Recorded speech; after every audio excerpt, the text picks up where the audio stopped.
ሰላም ውድ የቻናሌ ቤተሰቦች ሰላማችሁ በያላችሁበት በዝት ይበልልኝ እያልኩኝ ዛሬም እንግዲህ እንደ ወትሮ ቆንጆ የሆነ ቪዲዮ ይዤላችሁ መጥቻለሁ። ታዲያ ከእናንተ የሚጠበቀው ይህንን ቪዲዮ እስከ መጨረሻው መመልከትና ከተመለከታችሁም በኋላ ደግሞ ሀሳብ አስተያየቶቻችሁን በኮመንት ሴክሽን ላይ ማስፈር ነው። ለዚህ የዩቱብ ቻናል ደግሞ አዲስ የምትሆኑ ሰዎች ብትኖሩ ሰብስክራይብ እንድታደርጉ ይሁን። ሰብስክራይብ ማድረግ በፍጹም እንዳይረሳ እያልኳችሁ አሁን እንግዲህ ቪዲዮአችንን ላይክ በማድረግ የምንጀምር ይሆናል ማለት ነው። እስኪ ሁላችንም ላይክ እናደርጋለን። እስኪ አሁን ይህንን ቪዲዮ እንከታተላለን። ወንድ ፓስተር አስቸገረኝ ብሎ ኢንተርቪው ሲሰጥ የነበረው ይህ ግለሰብና አርቲስት ገነት ንጋቱ በዛሬው ዕለት ክስ ተመስርቶባቸዋል። የወንጌል አማኞችም ገጽታቸውን የሚያበላሸውን ነገር በምህረት ከማለፍ ይልቅ እነሆ በሕግ የመጠየቅ መብታቸውን እያሳዩ ይገኛል። የኢትዮጵያ ወንጌል አማኞች ቤተ ክርስቲያናት ካውንስልም ክስ የመሰረተባቸው ሲሆን በቅርቡ የክሱ ሂደት ምን እንደሚመስል አጣርቼ ወደ እናንተ የማደርስ ይሆናል። አቤል ደመላሽ ነኝ፣ የእናንተው በረከት። በመቀጠል ደግሞ እስኪ ግለሰቡ ያደረገው ንግግር አለና በፊት ስላደረገው ንግግር እንደገና ደግሞ እየተወራበት እየተነሳበት ስላለው ሐሳብ የሰጠው ምላሽ አለና የሰጠው ምላሽ አለ። እስኪ አሁን እሱን ተከታትለን እንመለሳለን። ሰላም በመላ ዓለም የምትገኙ ውድ ኢትዮጵያውያን እንዴት ናችሁ? በመጀመሪያ ለፋሲካ በዓል እንኳን አደረሳችሁ ላለው። በመቀጠል በዚህ ሰሞን ከገነት ንጋቱ ጋር የሰራነው አንድ ቪዲዮ ነበረ። እዛ ቪዲዮ ላይ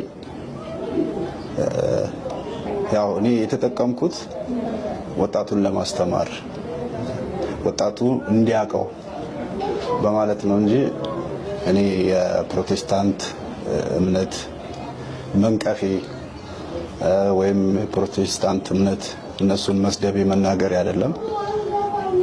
ለምን ቢባል በባህሪ በአብዛኛው ሰው ያቀኛል። የሰውን ሃይማኖት ተወዳለሁ፣ የሰውን ሃይማኖት አከብራለሁ። ብዙ የማስተምራቸውም በርካታ ወጣቶች አሉ ከተለያየ ቤተ እምነት እና እንደዚህ አይነት ነገር አይደለምና በሰዓቱ ስለ ህመሜ ለማውራት ነበር ከሷ ጋር የተገናኘ ነው እና በህመም ሰዓት ምናምን ስለ የሚደውሉልኝ ሰዎች ነበሩና ይሄን ፓስተር የተባለው ደግሞ ፕሮፌት የሚል ነው የፌስቡክ አካውንት እና በዛ እንትን ይል ነበር። ወደ ሌላ ነገር ሲገባ ቶሎ ብሎ ራሱ ሁሉንም ነገሮችን ፎርማት አድርጎ እንደገና ደግሞ ስልኩንም እንትን አላለም። ለምን ይሄ ነገር ይመጣል ብዬ አልጠበቅኩም። ይሄ ነገር ይመጣል ብዬ በጠብቅ እያንዳንዱ ነገር ሪከርድ አደረግ ነበር ወይም ስክሪንሾት አደረግ ነበርና ያኔው በቃ እንደዛ ሲለኝ ከደነገጥኩኝ በኋላ ስልኩንም ራሴ ነኝ ዲሌት ያደረኩት። እሱ ያኔውም እንትን አለ ማለት ነው። ስለዚህ ፕሮፌት የሚል የፌስቡክ አካውንት ነበረ። በዛ ላይ ነበር ስልክህን ላክልኝ ብሎ የነበረው እና ከዛ በኋላ ይሄንን ነገር ነው ያወራሁት። ለምን ቪዲዮን ጨርሳችሁ ካያችሁት እንደዚህ አይነት ነገር ላይ ብዙ ወጣቶች እየተለከፉ ነው። ብዙ ወጣቶች እንደዚህ አይነት ነገር ሰለባ እየሆኑ ነው። በሃይማኖት ታካው በእስልምናም ይሁን በክርስትናም ይሁን በጴንጤውም ወገንም ይሁን እንደዚህ አይነት ሰዎች አሉ እና ራሳቸውን እንዲጠብቁ ራሳቸውን የምታወሩትን ሰው እንድታቁ በሚል ነው ይሄ ነገር እንትን ያልኩት እንጂ የኦርቶዶክስን ለማሞካሸት ወይም ደግሞ የጴንጤን እምነት ለመገልበጥ ወይም ደግሞ ስም ለማጠልሸት አይደለም። ለምን በየቦታው በእኛም ቦታ ቢሆን ትክክለኛ አስተማሪዎች አሉ፣ ውሸታም አስተማሪዎችም አሉ በሁሉም ቦታ። ስለዚህ እኔ ወጣቱ እንዲማርበት ወጣቱ ከእንደዚህ አይነት ነገር ልጸልይልህ በሚል ሌላም ነገር በሚል ወጣቱ እንዳይታለል በሚል ነው ይሄ ነገር ልናገር የቻልኩት። እኔ ከዚህ በፊት እንደዚህ አይነት በሃይማኖትም በምንም ጣልቃ ምገባ ሰው አይደለሁም። የሰውን ሃይማኖት እምወድ የሰውን ሃይማኖት የማከብር ሰው በማንነቱ የምወድ ሰው ነኝ።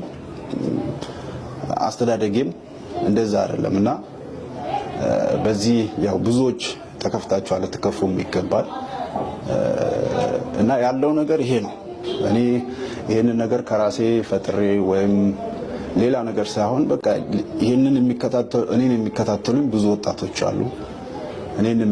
እኔን የሚደግፉ ወይም ደግሞ የኔን ምክር የሚሰሙ ብዙ ወጣቶች ስላሉ ከእንደዚህ አይነት ነገር ራሳችሁን ጠብቁ ከሚል ነው እና አውቃለሁ እንትን ሊላችሁ እንደሚችል አጠቃላይ እኔም በሆን ይካፋኛል፣ እኔም በሆን እንትን ላለው ግን ይሄ የተባለው ነገር ደግሞ ለክፋት የሆነ ነገር አልነበረም፣ ወይም ደግሞ ለእንትንም የተደረገ አልነበረም። አሁን ላይ እኔ ህመሜን በማስታመም ላይ ነኝ ያለሁት፣ ስቃይ ውስጥ ነኝ ያለሁት እና ያንን የማደርግበት ምንም አይነት ሲቹዌሽን የለም። ለምን በጴንጤውም የምወዳቸው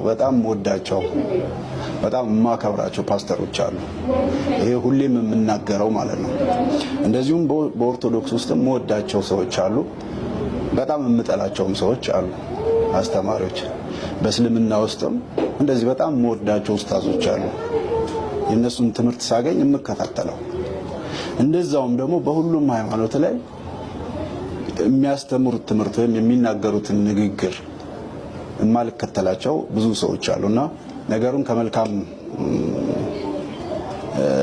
ነገር በማየት ነገሩን እንድታቀሉትና ነገሩን ይቅርታ እንድትሉኝ ይቅርታም እንድታደርጉልኝ። እኛ ቤተሰብ ውስጥ ሙስሊም አለ፣ ኦርቶዶክስ አለ፣ እንደዚሁም የፕሮቴስታንት እምነት ተከታይ አለ።